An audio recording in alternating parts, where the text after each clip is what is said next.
So you want to be a NASCAR photographer, huh? Well, let me tell you something. It's not all it's cracked up to be. You got to get to know these people. You got to adapt with the changing times. You got to be in the right place at the right time. And LaDon George goes through that in this part 2 of our interview, Confessions of a NASCAR Photographer. We hope you enjoy it. Okay, you were around a long time, and you're probably like me. You had to start out with black and white film, Right. then we went to color, and then we went to digital. What was all of that like? I mean, how much did the equipment and everything Well, change? that's the same way, you know, the cameras changed, everything else changed.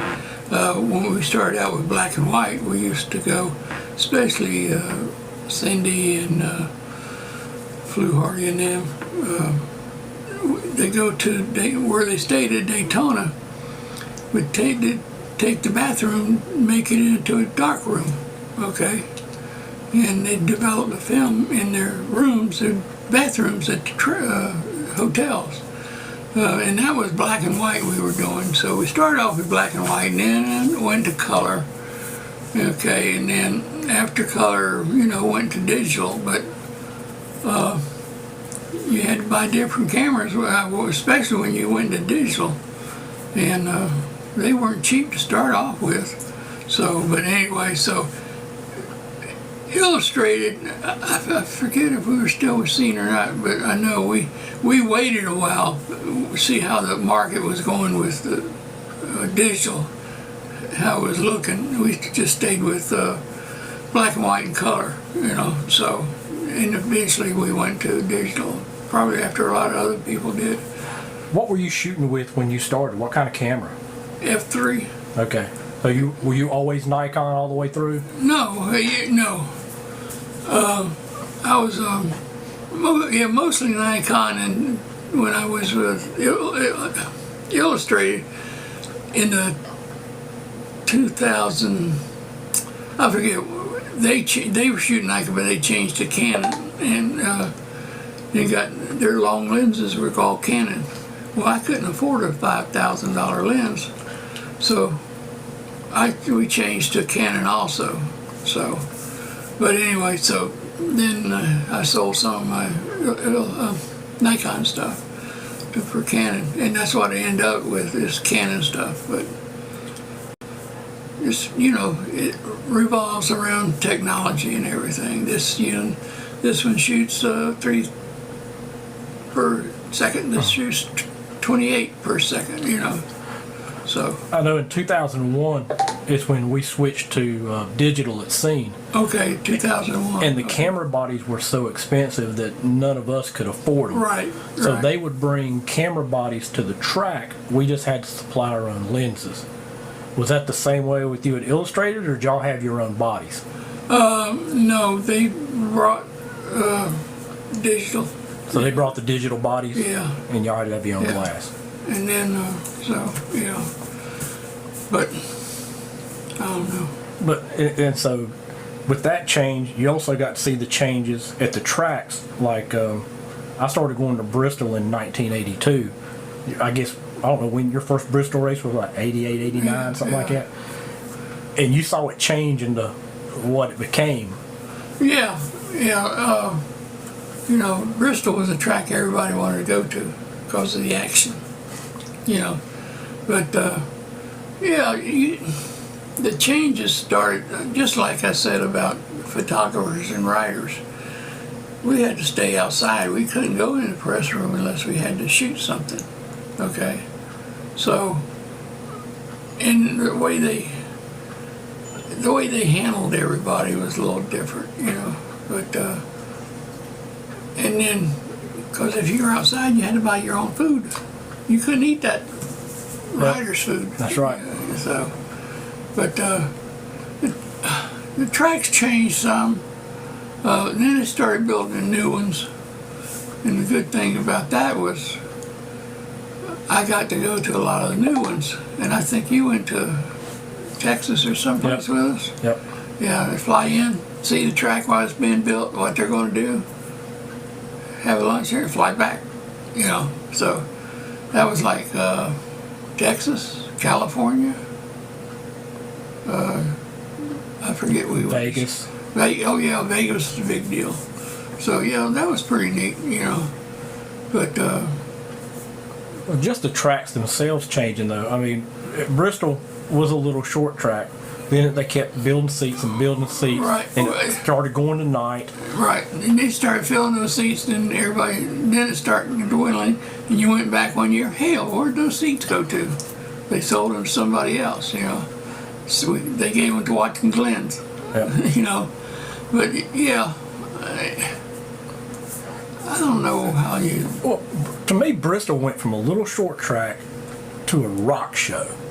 Yeah. And we got to see the sport grow in our period that we were Right, there. right.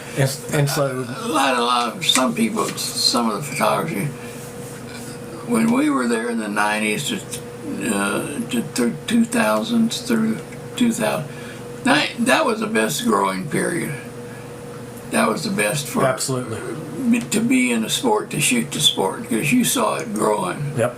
And when we started off, some of the changes like 88, 89 back then, hotel, drivers were there at the hotel, at the bar. Not, you know, just do intermingle with you, you know. And back then, you go to Sterling or somebody, I said, I need this photo. Okay, well, you want to do it. Then it all started changing. They all had PR reps. You had to go to the PR reps to them to set up a photo shoot or talk to the drivers about doing it. And that was a pain in the butt, you know, depending on who the PR person was, you know. So, yeah, now that I understand they have agencies too, you know. Did you ever go straight to a driver to get something done and the PR guy get mad about it that you knew of? I forget, but I know one time somebody came back and said, you're supposed to go to us first. You know, I think it was Sterling or Tony. Tony and I got along good. Sterling and I got along good. I got along with a lot of the drivers. Did you get to know him pretty good? I mean, you'd see him every week. I mean, Yeah, so I got to know him. Tony and I, he used to fart around with us. I'd be doing a low shot of him walking towards the garage. He'd come back and hit you on top of the head or something, or I'd come back and see him going somewhere and I'd hit him on top of the back, you know. And Dale Sr. got along with him great too. He would come behind me. I'd wear 2 different cameras, straps on each shoulder. He'd come up behind me and grab those straps and yank them down. You go like that. He just keep walking. You know that Earnhardt smile. He'd just smile at you and keep on going. He wouldn't say anything. But, you know, yeah, I got along with the majority of the drivers. now you and Sterling got to be pretty tight, didn't you? Yeah, I got tight with Sterling when we were doing a story on him about his Civil War, because he lived in Tennessee and he was a big Civil War buff. I was a big Civil War buff also, but not doing relic hunting like he did. So we went one day. We were in Darlington, and I had to go shoot him to do this story. So we went out behind Darlington at the pond there. Nope. And I was doing the shooting stuff, and I did lay down on the ground and do a low angle, like watching from the detector bottom up towards him. Yeah. You know, you watch out, you get some snakes down there. You know, the way he talked and everything, you know. But after I got to know him a little bit, and I asked him, I said, you want to hunt in Richmond? Boy, that set him off. So my uncle owned a farm in Mechanicsville in Virginia, 20 acres. So I said, you want to hunt in Virginia? I said, he said, yeah. So I talked to my uncle. I said, can we bring it? They were race fans too, so they weren't going to say no to Sterling. Yep. So we began hunting. I got a detector and we started hunting together when we were in Richmond. And Curtis Rice, another guy that messed around with in the garage there, he did the paint deal on, came up with a little paint can for models for race cars. Okay. Anyway, so I knew him real well, and so he had a land business,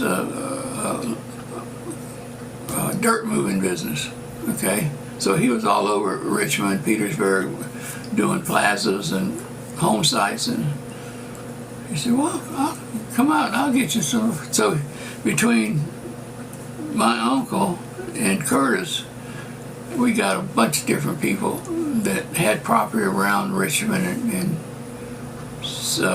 Petersburg and around there. So when they say, can a race car driver come over and hunt? Of course, everybody said yes, because they want to meet the race car driver. Did y'all ever find anything? Oh, yeah. Yeah, we found a bunch. I have a nice collection of stuff that I found. Everywhere from bullets, which is the easiest, to stirrups, to microphone parts, to, harmonica parts, belt buckle.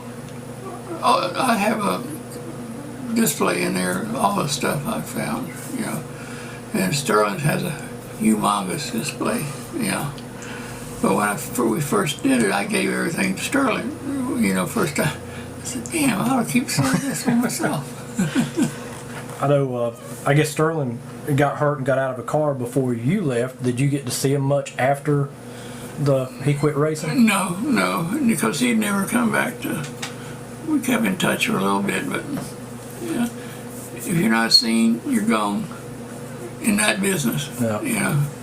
Even some of the old drivers, people don't associate with them that much. What about crew guys? Did you, Yeah, because we flew on race day, so we got to meet crew guys, mouth is water, crew teams and everybody, Yeah. I know you just spend that much time around the same people Right. that And you we can't were- help but. We were the easiest ones that they let into their pits to shoot pit stops. Because if they didn't know you, you were getting into their pits, because they do a certain thing, and when you're with them all the time, you know what they're going to do and where you need to be placed to get the shot. So. Would you ask before you go into a pit stop? Yeah. Okay. Sometimes you do, and they say, come on in. Or They knew what you were there Right, for. right, And they yeah. knew you. Yeah. So it probably helped you a lot that you were around so much when you needed a picture that it would be okay. You weren't a stranger sticking a camera in a car. Yeah. A story about strangers. Tony and I got together, or Tony became buddies. He'd be sitting in his car in the garage, and when they're sitting in the garage, everybody's at the end of the garage or whatever. There's some of them try to go up to the door and shoot and whatever. And Tony, he'd be sitting in the garage and he'd go, "At me." So I'd walk over to the door and he said, "Who's that guy right there?" I said, he's not a regular. I said, "No." I said, "Okay." He would avoid these people that weren't regulars, Yeah. And that was pretty cool. And Earnhardt Sr., I could shoot him and go up to the door and shoot either side or whatever, but if he wasn't in the mood, he'd go, "And you knew to leave. Don't say a word, don't do anything, just leave." And so you knew well enough to let it go. Yeah. A lot of them were like that, you had to really know them a lot to stick the camera inside the door and do a wide angle face shot of them, you know. So, you had to know them pretty good. Now you shot a lot of the bush races also, didn't you? Yeah. Was it the same? Did you get to know any of those guys? Or Well, yes, kind of, but I know we didn't cover bush as much as we did cup, but we still covered the but bush that's races. like a series lore. Yeah. They put whatever you need to shoot. They wanted to shoot it, because they wanted to get the cup. A little different world. Right, and in the cup, a lot of them, some of them had attitudes about, being shot and stuff. Did the attitudes get worse as the sport got bigger? I mean, I know that some of the guys that came along later, you could tell they were different than the early people. Oh, they had yeah. a different look, different attitude. Yeah.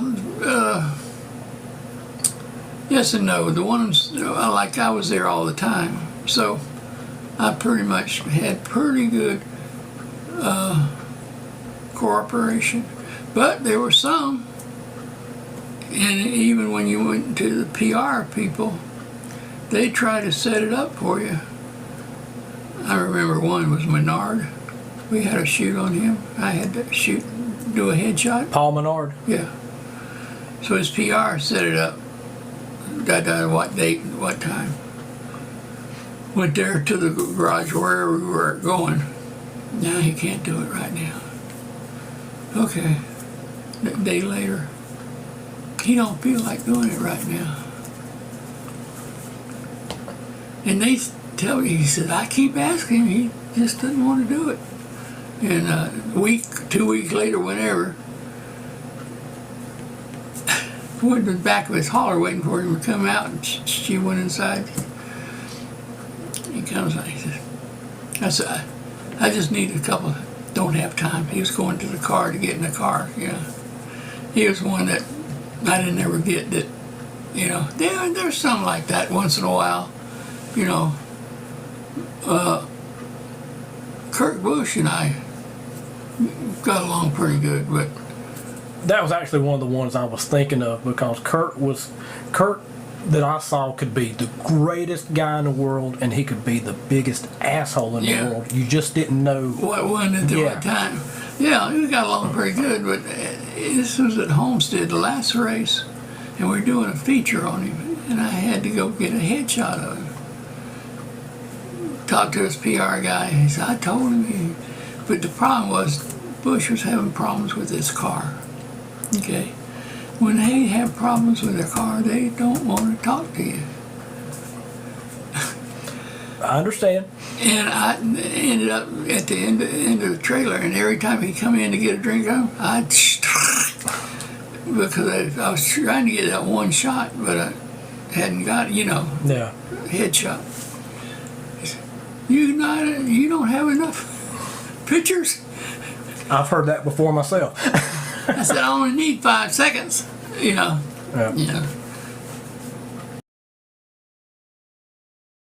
Thanks so much for watching.